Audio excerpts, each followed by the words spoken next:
Olá, vamos aqui na sequência, então, para o resuminho do segundo dia, que foi dia 20 de março. No dia 20 de março, então, nós fizemos um jogo, né? Que vocês podem adaptar esse jogo para muitas formas. Basicamente, é um jogo que a gente quanto mais gente, melhor. E quanto mais você preparar isso antes, também é melhor. Você escreve num papel várias coisas, várias ações, por exemplo, estou com frio, que dia é hoje, coisas assim. Eu gosto de chocolate. Qual é a sua fruta favorita? Né? Tipo assim. E você, sem avisar as pessoas, vai colocar isso nas costas das pessoas. Todo mundo vai ter uma plaquinha. Você vai colocar uma música e as pessoas vão andar pelo espaço. E à medida que você vai lendo o que está escrito nas placas, você vai respondendo aquelas perguntas, né? Então, fala sobre a sua música, qual é a sua música, cante sua música favorita, por exemplo. Então, você vai, aí passou essa placa por você, você vai começar a cantarolar. No final da brincadeira, o objetivo é você tentar adivinhar qual era a sua placa, o que está escrito nas suas costas. Não o que está escrito na do amigo que você já leu, né? Mas a sua que você não leu. É como se fosse aquela brincadeira que no Brasil chama cara a cara, né? Quem eu sou, né? Que coloca o negócio aqui, só que essa é a dinâmica, né? Depois nós falamos sobre uma atividade que eu costumo fazer muito nas minhas aulas de teatro, que é brincar com isso pode ser feito, por exemplo, com desenhos, pode ser feito com cartas de imagem, pode ser feito de várias formas, com cubo, mas basicamente é criar uma história improvisada onde as crianças tenham que entender, né? E o objetivo dessa brincadeira é, primeiro, né, soltar a imaginação sem qualquer juízo de valor, do que se é bom, se é ruim, enfim.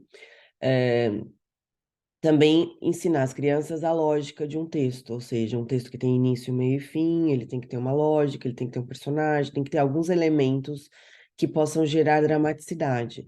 Então você divide, né? Pode dividir o grupo, aí assim, as formas são infinitas. Você pode dividir o grupo em, em setores da história, né? Que basicamente seria o onde, o quando, o quem, o que e eu gosto sempre de colocar o elemento surpresa.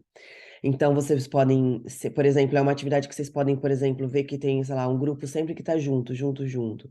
Então, eu costumo, quando faço atividade assim, que eu quero separar as pessoas, eu coloco todo mundo numa roda e conto. Um, dois, três, quatro, cinco. Um, dois, três, quatro, cinco. Então, todos os uns vão juntos, todos os dois vão aqui, os três vão ali. E aí você pode falar, né? Cada grupo pode escrever a sua própria história com todos esses elementos, né? O onde, o quando, o que, o quem e o elemento surpresa. Ou vocês podem definir que o grupo um vai tentar descobrir, não, vai criar o onde, né? Também pode ser assim. Depois, também nesse dia, nós desenvolvemos muito a ideia do personagem, né? Desenvolvemos aqui a biografia de um personagem. Muitas vezes as crianças têm um pouco de dificuldade, ou até mesmo um ator profissional, de desenvolver um personagem quando a gente vê que tem elementos na história que está mal escrito. Ou tem incoerências, né? Então, criar essa biografia, a gente fez isso em conjunto, né? E a gente vai criando assim, tá, mas se ele foi casado, aí depois você vai falar ele é solteiro. Então, assim, ajustar essa questão da biografia de um personagem ajuda muito na composição, né? E isso a gente depois fez uma ponte para análise da leitura de um texto que nós fizemos, sempre aquele texto do Ida ao Teatro, que eu falei já no vídeo anterior. Mas a gente depois sempre focando na característica dos personagens, característica física, característica eh, psicológica, tá?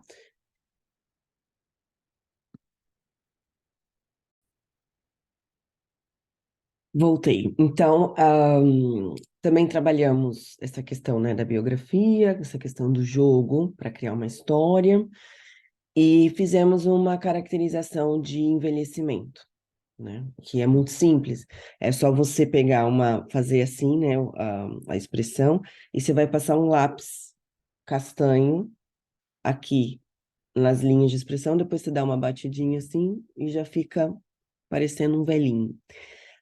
Também fizemos um jogo, né, em relação a isso, mas sempre não focando tanto na história, mas focando mais no personagem, o personagem dentro de uma situação. E também eu expliquei sobre a atividade 2, que a atividade 2 é vocês pegarem um texto e dividir em unidades de cena o texto. Tem já alguns exemplos, tem um exemplo na plataforma já. E o que seria isso? Eu expliquei isso, né, na gravação, mas basicamente quando você vai montar alguma coisa com a criançada, é interessante você ter o texto, depois você vai pegar o texto e vai dividir em partes, para você saber onde entra o personagem, onde começa uma situação, onde termina. Então, por exemplo, a gente leu aquele texto Ida ao Teatro, então a gente analisou. A cena um seria: mulher entra em casa e fala com o marido sobre o convite do teatro. Então, tudo que tem a ver com isso é a cena um. Quando o assunto muda, por exemplo, aí terminou aí depois que ela conversou com o marido, ela foi fazer o jantar. Já não é mais daquela cena, então já seria a cena 2, né? Isso facilita você na hora de montar, facilita a criança entender o momento que ela precisa estar em cena, né? Qual é o objetivo dela em cena. Lembrando que eu falo sempre muito isso nas aulas, que todo mundo que entra em cena entra com um objetivo, nunca entra bobo, eu vou entrar e depois o professor vai me falar o que eu tenho que fazer. Não. Quanto mais você explica para a criança sobre o jogo cênico, sobre a dramatização, sobre o que é a história, o que é aquela cena, você não precisa falar para ele, olha, entra assim e faz assado. Se ela souber que a cena é de mistério, ela vai entrar com aquele objetivo de mistério. Se ela sabe que o objetivo é, eu vou entrar porque eu vou encontrar minha amiga, né, na cena, ela não precisa explicar muito mais do que isso. Ela consegue chegar lá sozinha e fazer do jeito dela.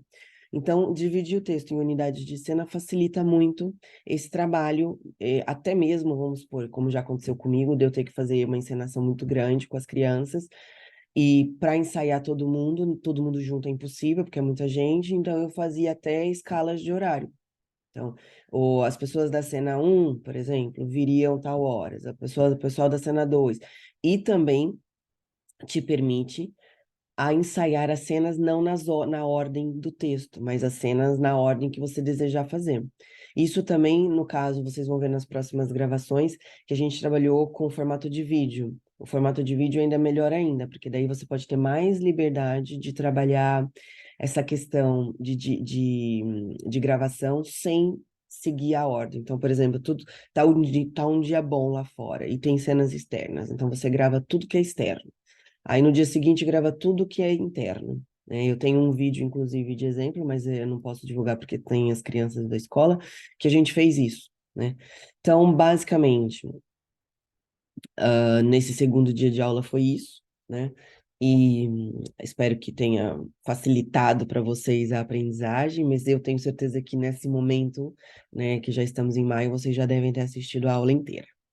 Mas quem ainda tinha dúvidas, espero que tenha sanado aí com esse vídeo resumo. É isso, muito obrigada. Até daqui a pouquinho.